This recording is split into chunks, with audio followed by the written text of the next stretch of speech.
What's up? Oh, what's up? Punta kami sa Sitio Saliding. Magkakabit kami ng solar. Kasama ang mga kamangyan. Ang dilim. Titingnan natin yung laman ng bag ni Brad Joel. Bag check.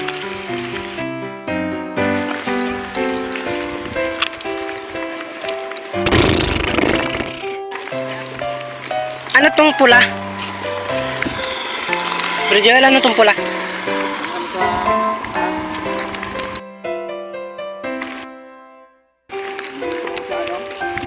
May brass. Pang brass sa bota. Ito ay Pride. Tapos may belt. Merong alcohol. Yun o, nagbablog. Wala kang nakalabas na gamit. Mamaya bag check. Dito na kami dadaan kasi dito daw yung mabago. Kaysa pupunta pa kami doon.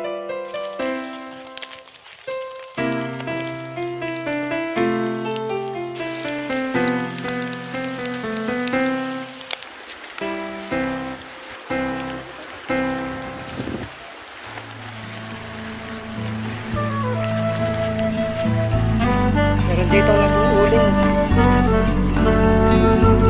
Baba na agad.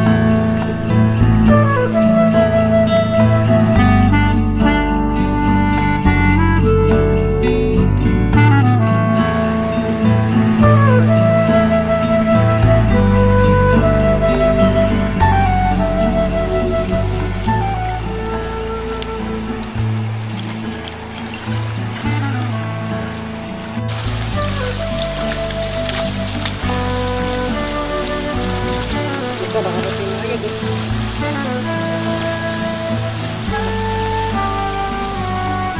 Shout out. Shout out.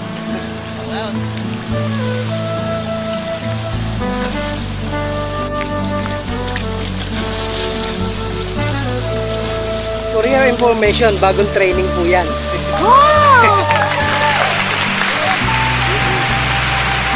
Beside, bagong laya po yan. Naka-orange. Okay, tayo naman. Nakapamulsa pa. Parang naglalakad lang sa ano, sa luneta.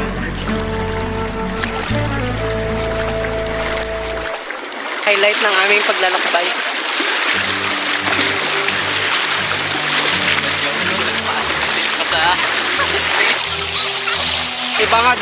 May advantage pala yung ano, yung mga may siyam pa kaysa sa mga matatangkad, yung mga paglalakad. Okay, ready na ulit. Ay, umiihi.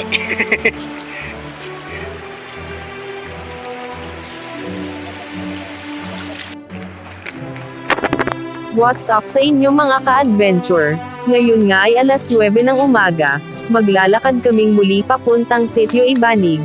Sa tansya ko ay 7 oras yun lakarin, depende sa pahinga namin. May mga kasama kaming 6 na katutubo, at 3 naman kaming pangit, bale 9 kami lahat.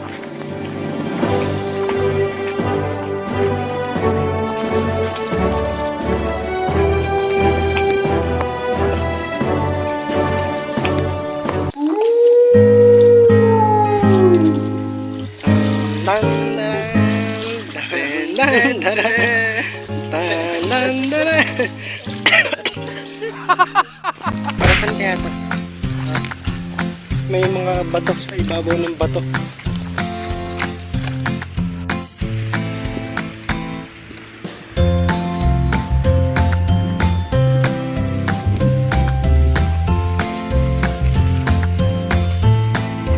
Ang ibig sabihin daw ng mga may patong na bato, mga kahoy na nakapatong ay bato, ibig sabihin daw niyan ano, meron ng may-ari.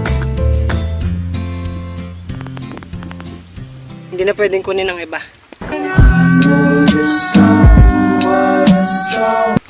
Kasi pag may-ari na nila. Bastos ka!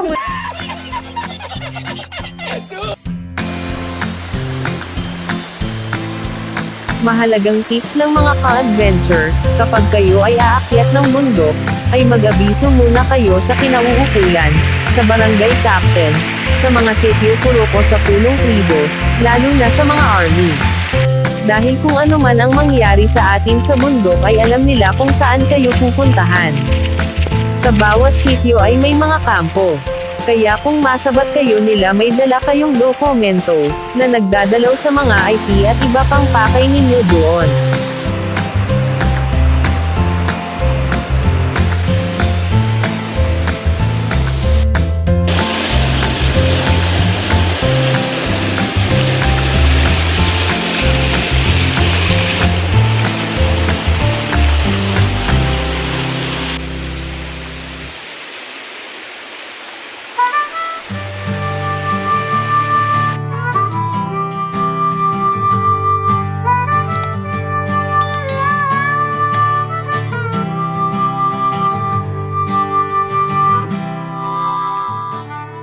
Ang timbangan dito pa sa baba nito. Tapos itong dinaanan namin noong nakaraan dito kami dumaan. Ano pong ano yan, lugar yan? Banligan. Tapos yun, nasa Nadaligan. Yung matulis na yon, doon kami dumadaan sa anong lugar nga yan? Lipitan, tama yung Lipitan. Yun yung pyramid na yun. Sa maling sa likod nito.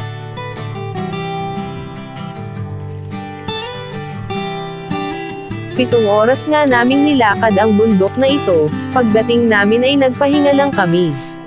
At nagluto ng makakain, dito na kami natulog, dahil sa kinabukasan ay magkakabit naman kami ng mga solar para sa mga kapatid nating katutubo.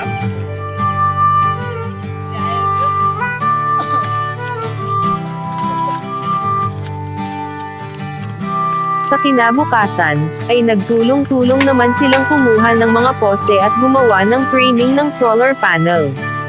Masaya silang mapuntahan sa bundok, kinamusta namin ang kalagayan nila, at nagpayuhan, at nagpaalalahanan ang bawat isa, at nagpasalamat.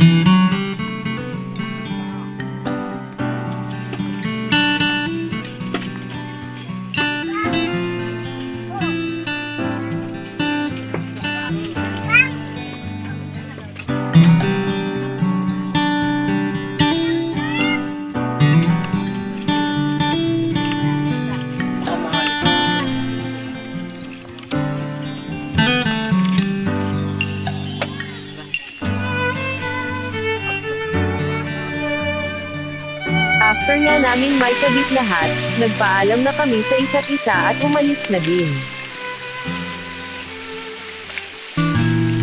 Alas 11 nga kami nagsimulang lumakad. 6 naman kaming magkakasamang maglakbay, sinamahan pa rin nila kami dahil di pa naman namin kabisado ang pasikot-sikot sa lugar na ito.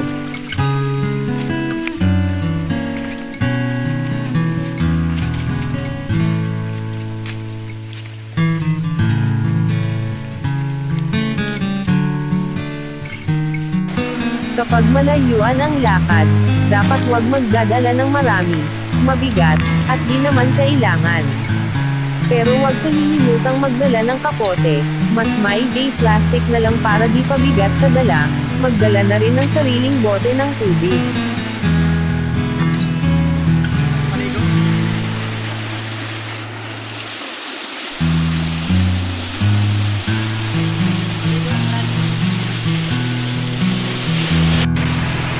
At isa pa, magbaon ng jacket at medyas dahil talagang malamig sa bundok, at siguraduhin naka-plastic ang mga gamit dahil may posibilidad na mabase sa ilog ang dalayong bag.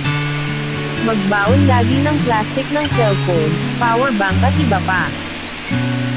Matarek. Malibot ka dyan yung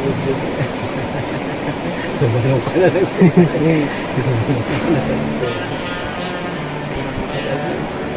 Nasa kalahati pa lang po siya. Gumagalaw na yung tulay. Magalaw pala yung tulay, maaari pa lang ang tulay tumabingi. Kapag hindi siya tumungtong. Kasi minsan, mas mabigat ang kapit eh. Kaysa doon sa tungtong eh. Malalakas ang loob ng mga kasama ko ah. Yung isa, nandun na sa kabila oh. Yung isa oh, nagsusubok na. Ako doon na lang ako sa baba. Doon na lang ako sa baba. Masarap pa doon, malamig at tubig.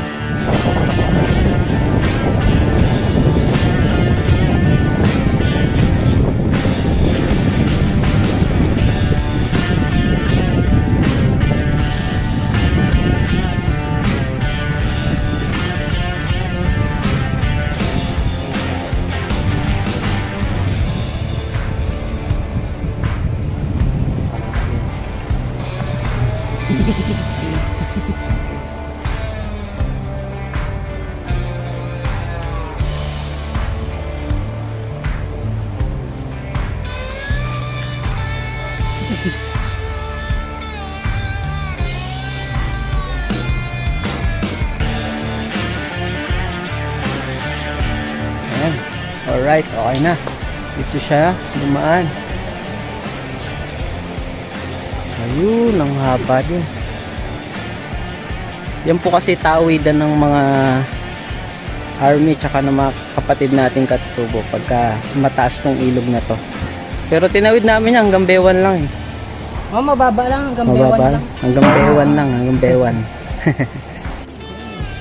Naramdaman ko din naman eh.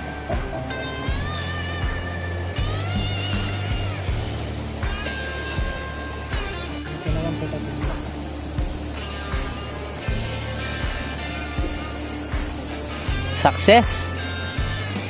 It's refreshing.